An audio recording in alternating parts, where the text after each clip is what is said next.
Okay, I think we can get this show on the road. So again, hello everyone, and thank you all for joining us in this webinar, in which we'd like to provide you with an overview of what's required to build a production-grade log management system using the ELK Stack, or the Elastic Stack as it's been renamed these days. So my name is Daniel Berman. I'm a product marketing manager at Logz.io.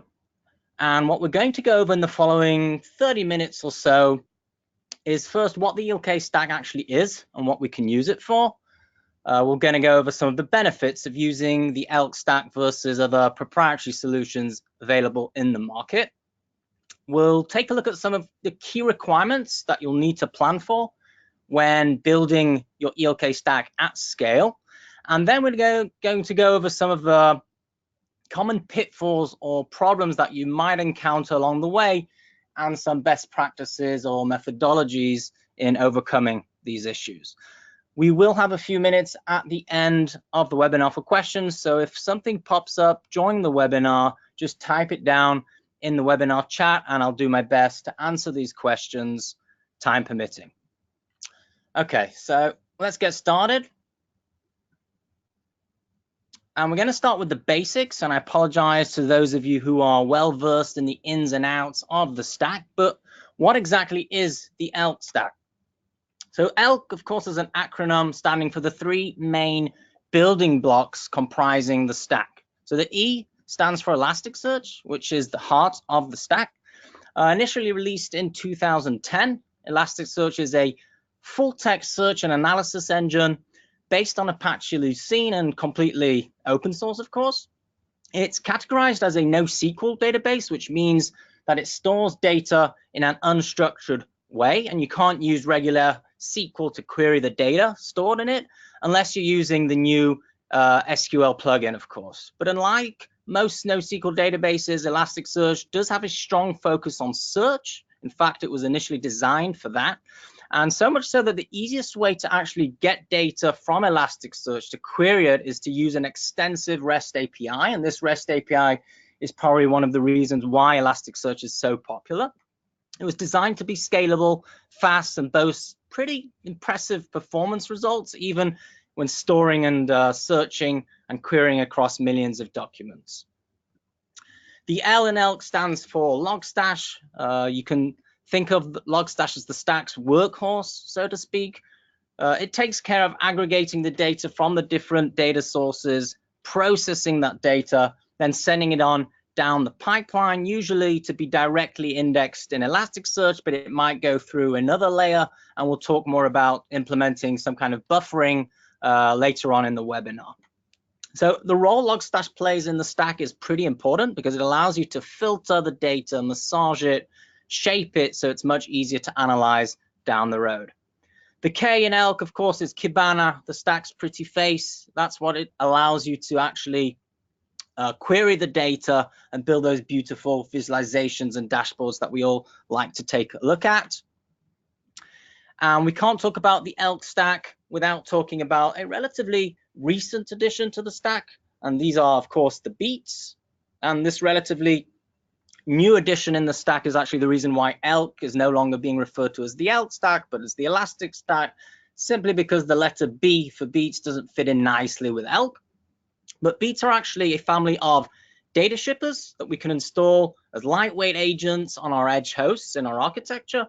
And these collect and forward different types of data to either Logstash or Elasticsearch or any of the other supported outputs. So for example, FileBeat will track log files, MetricBeat ships different metrics, host metrics, WinLogBeat will ship Windows event logs and so forth. And put together, these different components work pretty natively and nicely together. And they provide us with a powerful and effective solution for centralized logging. Elasticsearch will be a data warehouse, Logstash is your aggregator and processor, and Cubana is your analysis and visualization layer on top of it all. Now, in this webinar, of course, we'll be talking about using the stack mainly as a log management system, which is probably one of the more common use cases for the stack, but it's definitely worth mentioning that the stack can be used for other use cases as well. Elasticsearch specifically, like I mentioned before, was designed as a search engine, so it provides a lot of applications and websites as a search backend.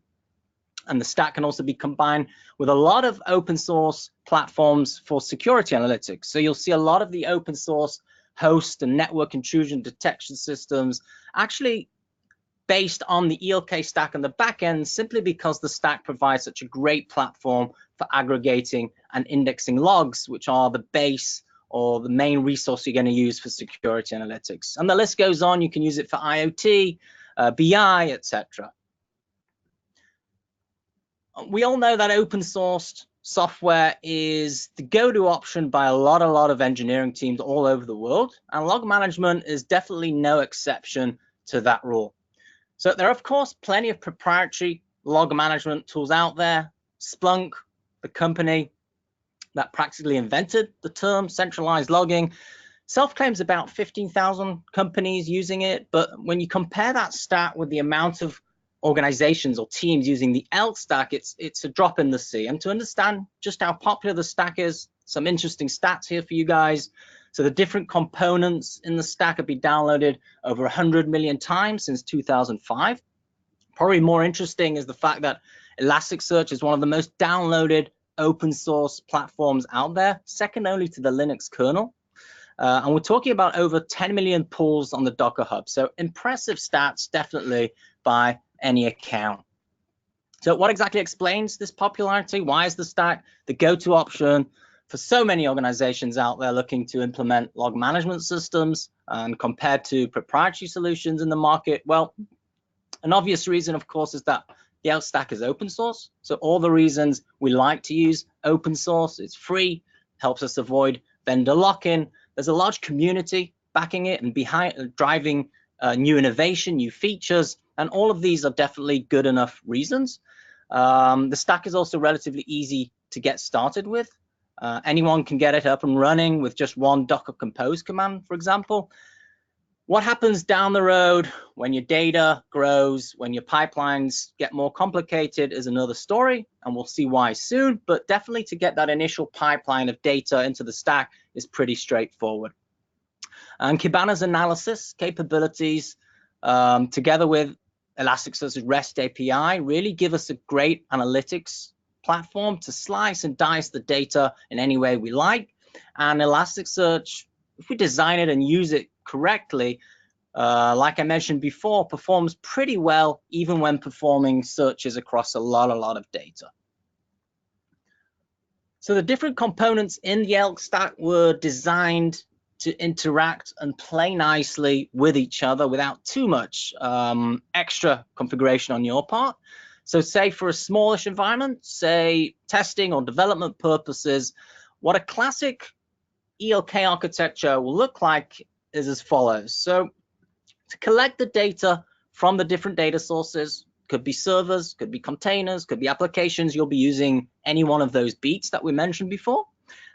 Beats, probably FileBeat in most cases, will track your log files, maybe perform some basic processing if you're feeling a bit adventurous, and then forward that data into Logstash for more advanced data transformation and processing. Logstash will aggregate the data, apply these different transformation and filtering operations and processing, and then send off that data to Elasticsearch for indexing. And Elasticsearch will then store your data, index it, and then, of course, you'll use Cubana to analyze the data. And that's the basic outline of what an ELK stack pipeline or ELK stack architecture looks like. It's pretty simple, right? In production, things get a bit more complicated. And if you take a look at this diagram, suddenly we're looking at Apache Kafka, we're looking at Curator, we've got ElastiAlert here, and we've got various other components in this diagram. So the question is, how did we get from that simple diagram that we saw in the slide before to this blown out architecture? And what I'd like to do now is go over some of the key requirements that we recommend for running the ELK stack at scale, just to gain an understanding of what's important to plan for. I think we can all agree that one of the most important considerations that you need to think about when planning an ELK architecture is avoiding loss of data, right? Because the last thing we need when we're troubleshooting an issue in production is missing critical logs. Every log message is important, so we have to plan for resilient data pipelines. So both Elasticsearch and Logstash are susceptible to load. If Elasticsearch is busy indexing an abnormally large number of documents, something that can happen, for example, with data bursts in case of an error or an incident, for example, and Logstash will start to work slower than normal. And then a backlog is created that can cause Logstash to slow down, sometimes even crash. And that's where adding a buffering layer in front of Logstash helps us out, because it buffers the logs until our downstream components in architecture have enough resources to index.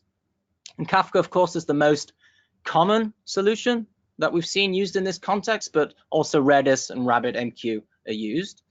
Alternatively, you could use a Logstash feature called persistent queues. Persistent queues stores the message queue on disk in case of an abnormal termination of Logstash. The problem is it doesn't really help us in case there's a permanent machine failure. So if the disk fails or the machine crashes, there's no real way of actually retrieving the data. There are also some Logstash input plugins that aren't supported by persistent queues, so that's also something that you need to keep in mind. And one of the biggest challenges of building a production-grade ELK stack is making it scalable. So say, for example, you're monitoring an e-commerce app, and it's Black Friday, and you're suddenly going to experience a huge increase in traffic and the resulting number of incoming log messages. And the entire architecture starts to feel the pressure. From your Logstash instances to the buffering layer, hopefully you've got that implemented, and then onto your Elasticsearch cluster. So we'll start with the Elasticsearch cluster. Elasticsearch has a number of different node types, two of which are the most important: master nodes and data nodes. Master nodes responsible for managing your cluster, data nodes in charge of the data. At a minimum, you need to plan for at least 3 master nodes because of the split brain occurrence, which is basically a territorial dispute between 2 nodes regarding which one is actually the master if there's a network issue. As far as data nodes go, you need to plan for having at least 2 data nodes so that data is replicated at least once. So that's a minimum of 5 nodes, right? 3 master nodes. These can be smallish machines, and 2 data nodes. These probably should be deployed on stronger machines with fast storage and large capacity for memory. Now, regardless of where you're deploying the ELK stack, could be Amazon, Google Cloud, your own data center. To ensure high availability, you need to plan for having the Elasticsearch cluster running in different availability zones, or in case you're deployed on your own data center, different segments of that data center. You also need to think in terms of running multiple Logstash instances. You'll need to have a buffer in front of each, and you'll want to implement some kind of routing mechanism for routing incoming logs. So if Amazon, Route 53, for example.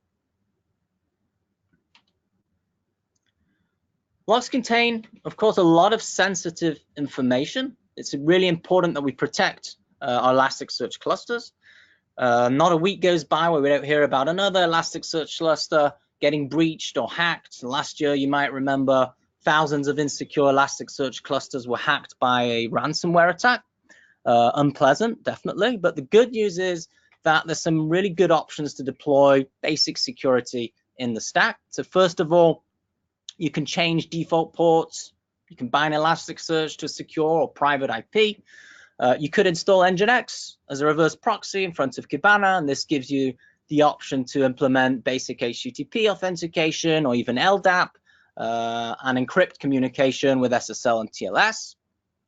You may also have heard that Elastic recently announced making some security features free.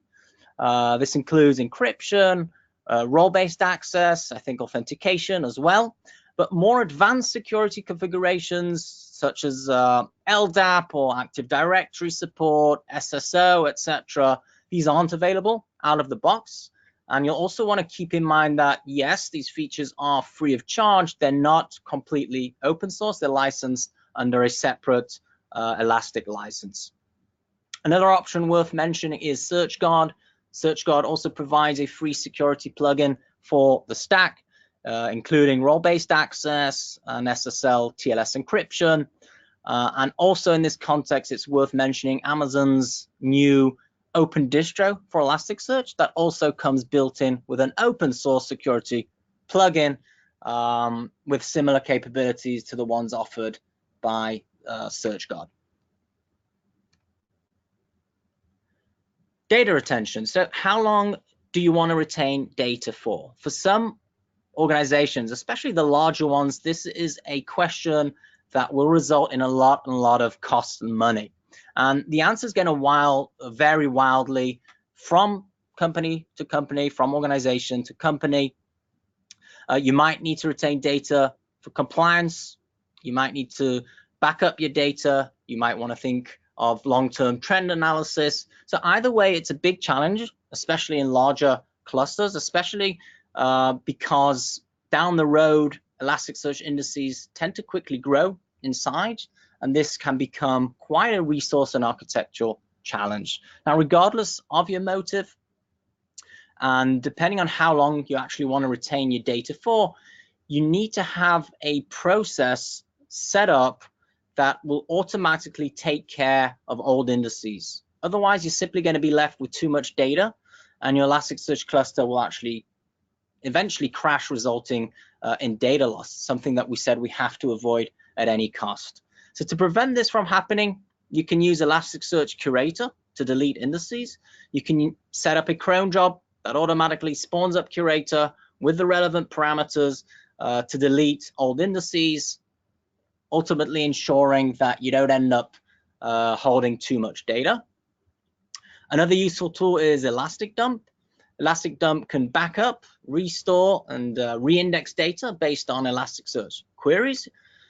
Another option worth mentioning is Elasticsearch Snapshot API that allows you to create and restore snapshots of whole indices, either stored in files or in Amazon S3 buckets.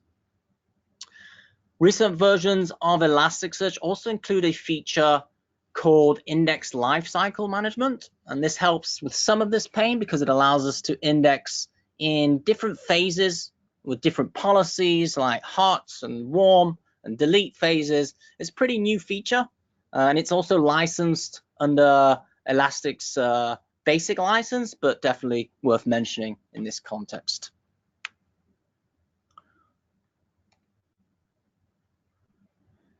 So collecting and storing and querying the data is great, but without an alerting mechanism that can notify us when a specific event is taking place, we're being a bit passive in the way we're doing log management and log analysis. But to be a bit more proactive, we want to know when there's an anomaly in our data. We want to know when there's a specific environment taking place, a specific event taking place in our environment.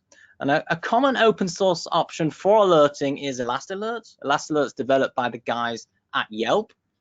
And it works by combining Elasticsearch with two types of components, rule types and alerts. So Elasticsearch is periodically queried and data is passed to a rule type, which then determines if there's a match. And if there's a match, a certain action is executed, triggering an alert.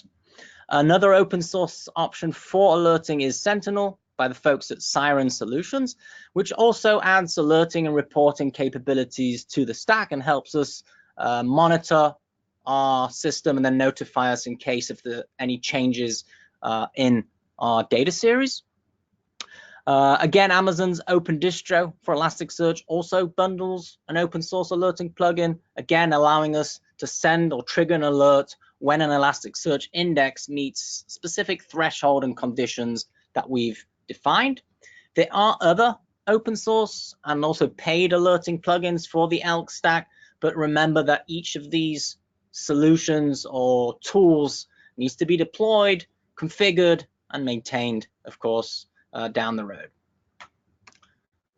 So I'd like to go back to the diagram that we saw before, and we can actually start to understand what we've got outlined here. So you can see we've got Kafka acting as a buffer in front of Logstash. This is for data resiliency.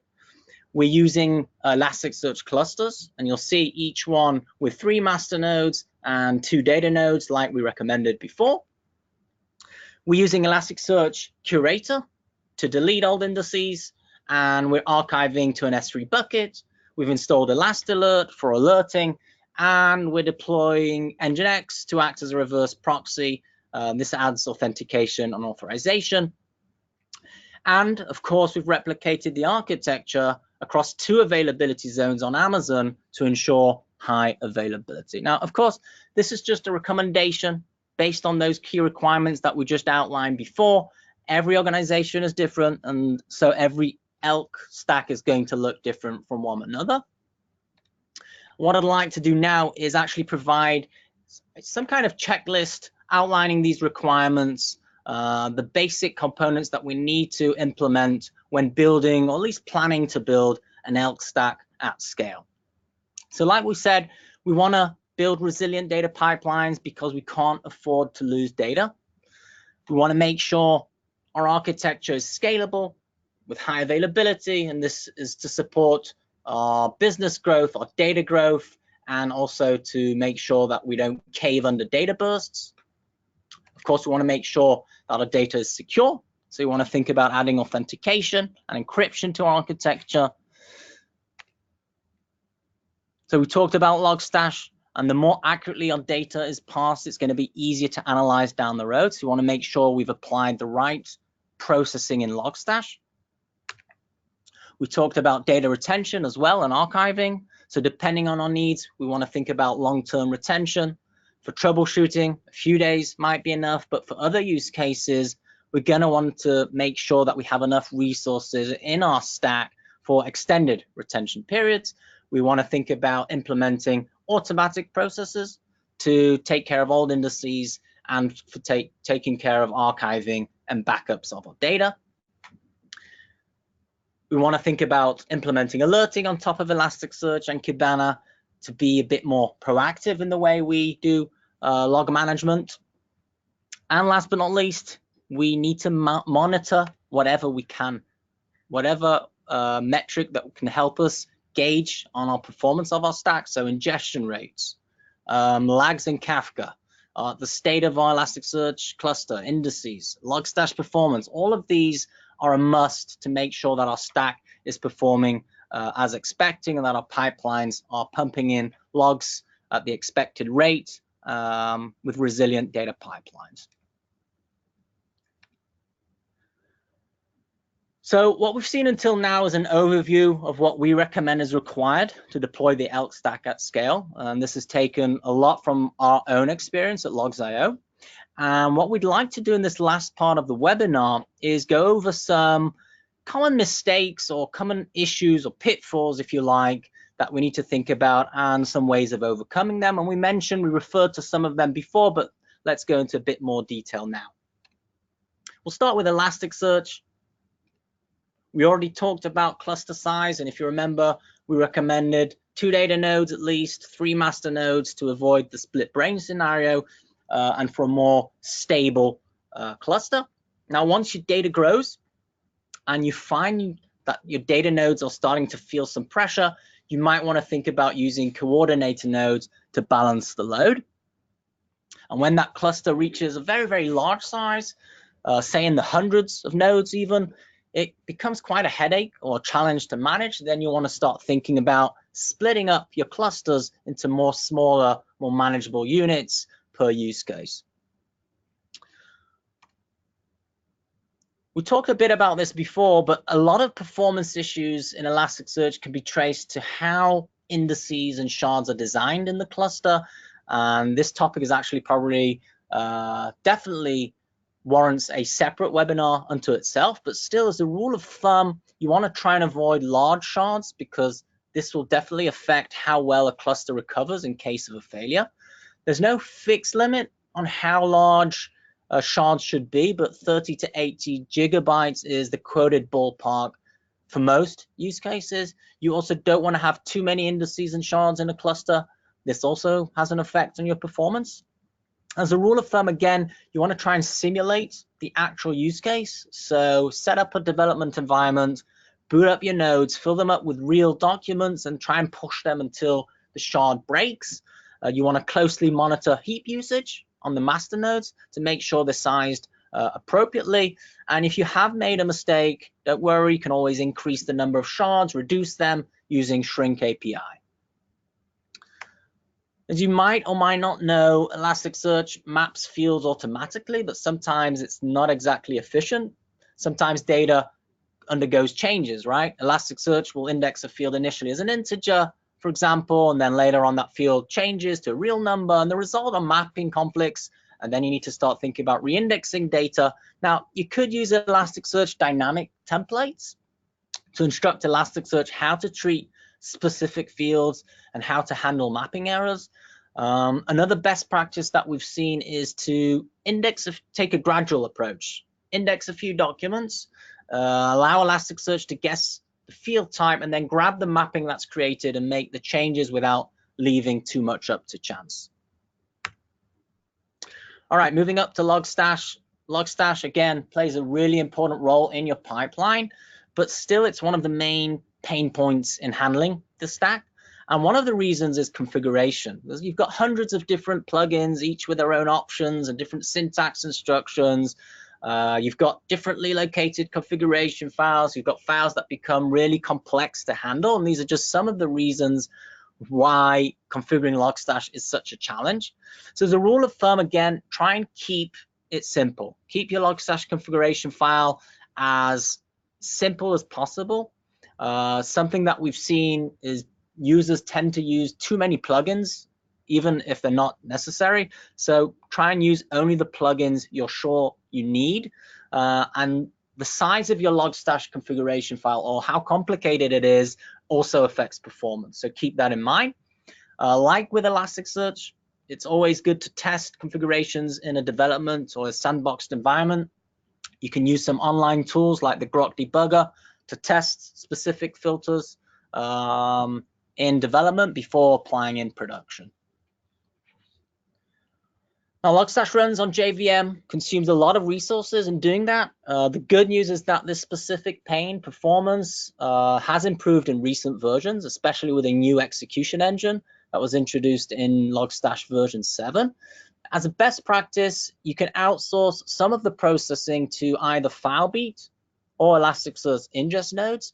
You can also use monitoring APIs to identify specific bottlenecks in the processing to identify any problematic configurations.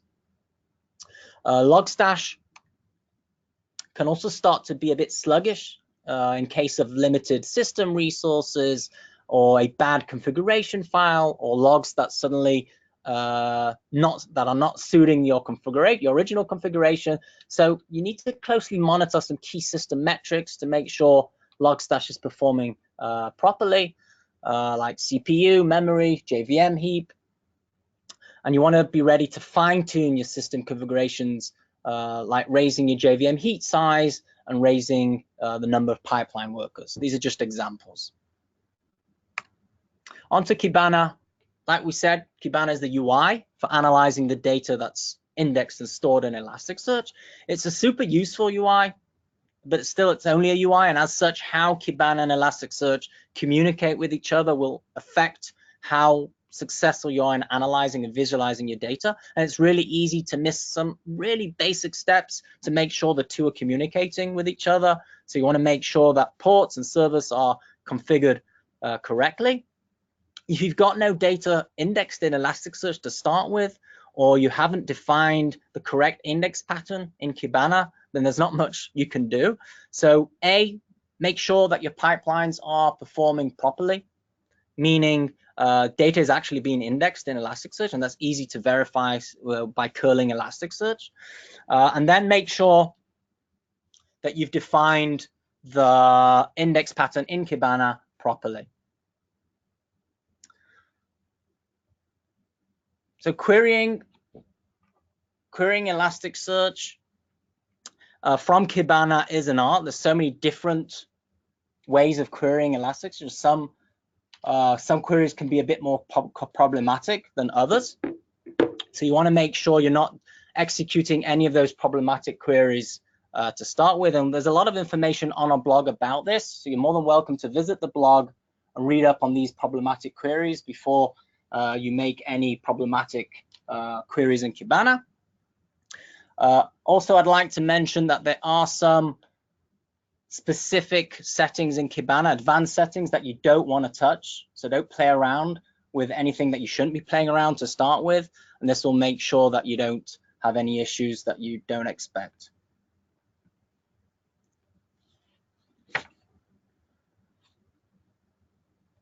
So the ELK Stack is a great log management system. The combination of Elasticsearch, Logz.io, Cubana, and the Beats are really a powerful combination. And probably the main reason why the stack is so popular.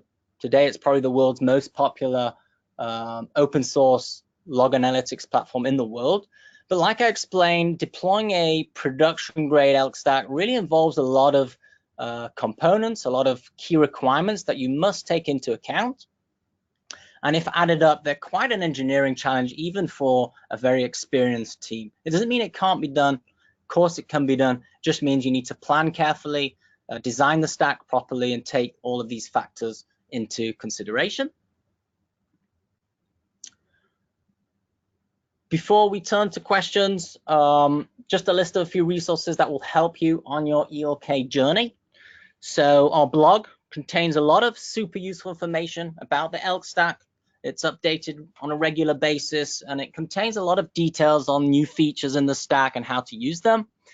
Our complete ELK guide contains a lot of information you'll need to learn about setting up the ELK Stack, building some of the data pipelines, and how to overcome some of those pitfalls that we just talked about now.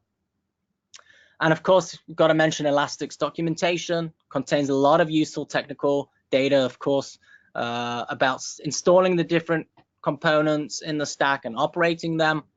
I'd also like to add that Logz.io offers a pretty generous community plan that allows you to ship up to 3 GB of data a day, 3 days retention. So if you want to explore what a fully managed ELK Stack experience feels like, please be our guests. Okay, time for questions, and I can see that we've already got a nice list here of questions.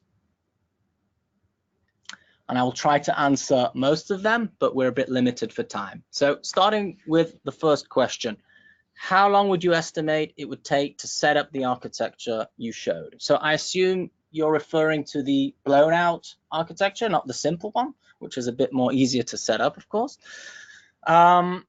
I guess this would be an it depends answer. Sorry, there's no way around it because there's so many different factors here. So how much manpower have you got available? What kind of budget have you got?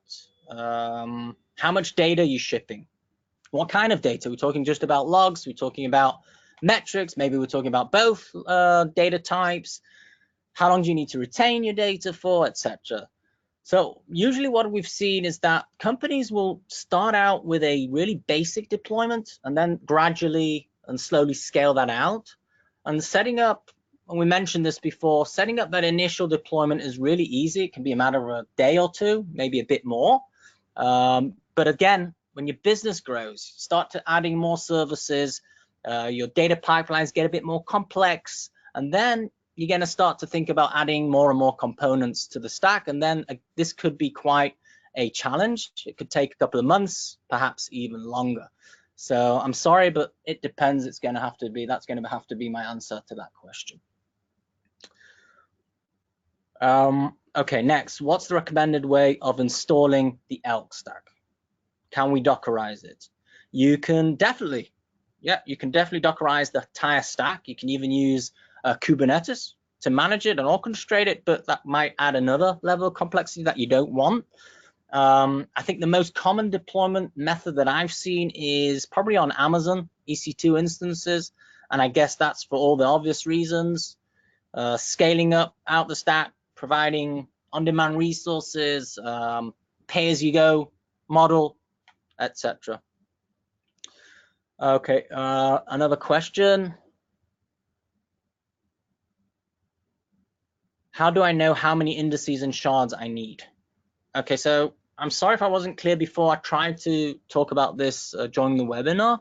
So that there aren't any out-of-the-box numbers that will fit everybody's needs. I said 30 to 80 gigabytes as that's the quoted ballpark for shard size, but I know it's quite a wide range. Again, like as a rule of thumb, you don't want to have too many indices and shards in your cluster. And actually, there's a nice benchmarking tool called Rally.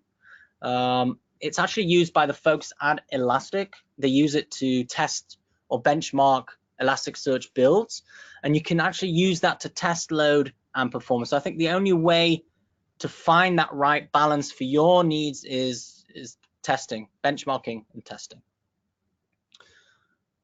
So one more question I'm going to take here. Is there any way to gauge the actual cost of an ELK stack?